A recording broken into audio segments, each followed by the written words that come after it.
Hello everyone, welcome to Diagnose It. Today let's start our discussion with the very interesting case and this is also a quite common misdiagnosis that is done. Yeah, this is a rare entity but the contrary part of the misdiagnosis that is done is quite common.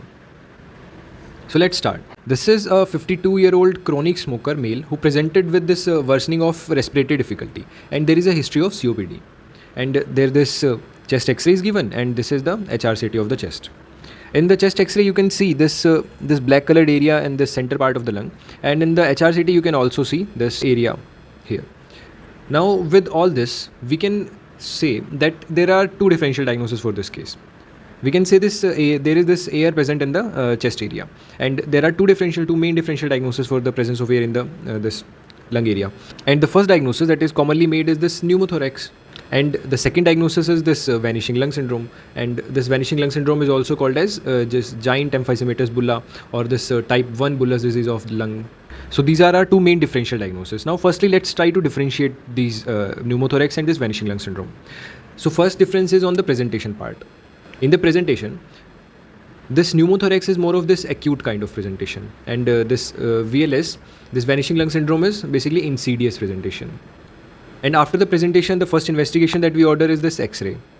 And in the X-ray, the differentiating points are, so firstly in the pneumothorax, the air is present between two layers of pleura. And in the vanishing lung syndrome, the air is present in the parenchyma of the lungs. So in the X-ray, how we can differentiate it, as in the pneumothorax, the air was present between the two layers of pleura. So the air tries to compress the normal lung parenchyma, and that lung parenchyma assumes the kind of a convex shape. And in this vanishing lung syndrome, the air is present in the parenchyma itself, and the air that is present in the parenchyma compresses the normal parenchyma, and that normal, the remaining part of the lung, get compressed between this air from the inside, this bulla, and from outside the pleura. So this assumes this concave kind of shape. So in the chest X-ray, we can differentiate it by this convex appearance in this pneumothorax. This appearance is basically of the lung parenchyma, and this in the vanishing lung syndrome, this appearance is more of a concave kind of shape. And the next investigation that we order is this HRCT, and in the HRCT we can clearly make the diagnosis. As you can see, this black colored area, as you can see, there is no normal lung parenchyma. As this is normal lung parenchyma, and here you can see there is no normal lung parenchyma, and here you can see this septations. This septa are visible, and these septas can differentiate this pneumothorax and vanishing lung syndrome. And in this pneumothorax there are no septa present, but in this vanishing lung syndrome, this septa you can clearly see. And this arrow here indicates this is the normal lung parenchyma on this left side. So these are our differentiating point. Now let's discuss our case for today, this vanishing lung syndrome, in more detail. We'll follow our normal way of discussion. Firstly, we'll discuss about what is this vanishing lung syndrome. Next is we'll discuss about why it occurs. Then we'll discuss about the presentation of the patient. Then about the diagnosis part, and in the end about the treatment of the patient. Now firstly, starting with our what, well, this is basically the bullous disease of lungs.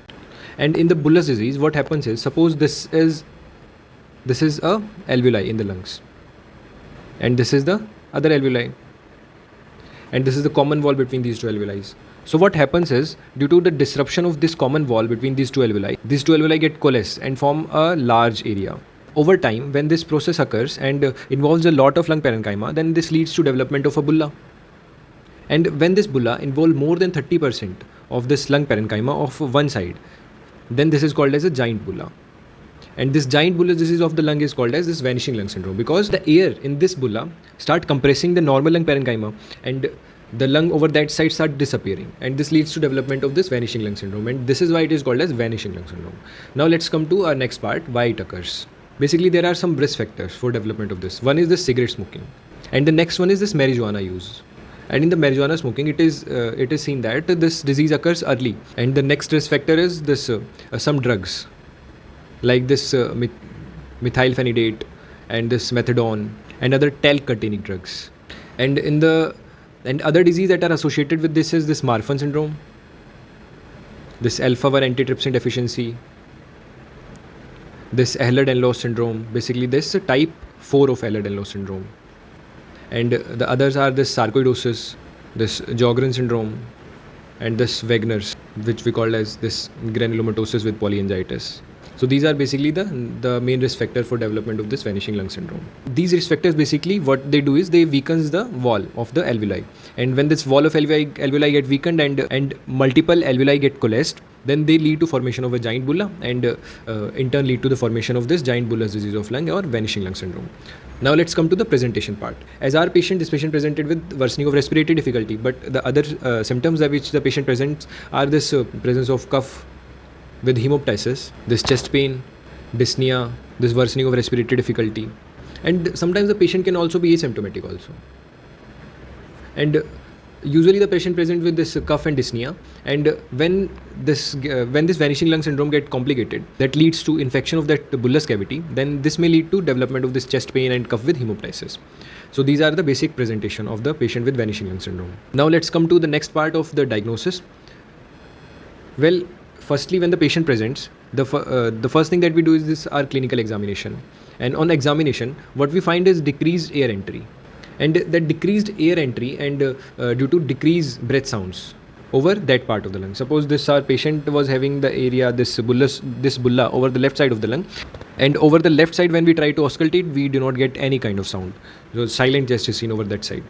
The next investigation that we order is this chest x-ray, and in the chest x-ray you can see this black colored area. This area is showing the presence of air in the lung parenchyma, and we have discussed how we differentiated from that pneumothorax.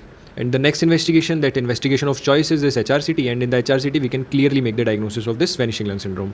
But after that we do not stop here. After that there are some other investigations, like we order for alpha-1 antitrypsin levels.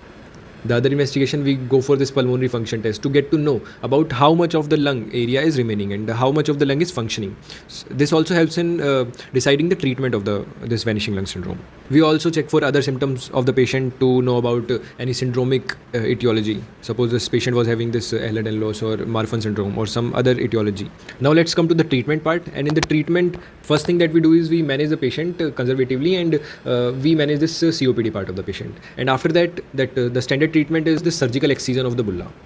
The other treatment, we can also go for this ligation, or sometimes we can also go for endocavity drainage, and some treatment that is under trial, this one-way valve. We can also use these one-way valves, but this is under trial. In this, what we do is, suppose this is a bulla, we create a valve, and from the wall the air can go outside this bulla, but no air can come in. So this with time leads to decrease in size of the bullous cavity.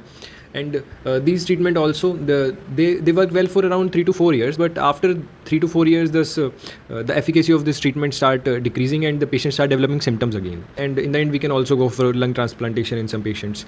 So this is all about this vanishing lung syndrome. If you have any question regarding this, then you can post it in the comment section and I'll try to answer them, or you can also DM me on my Instagram handle at diagnoseit. So thank you, and don't forget to like and share this video and subscribe to my channel. Thank you.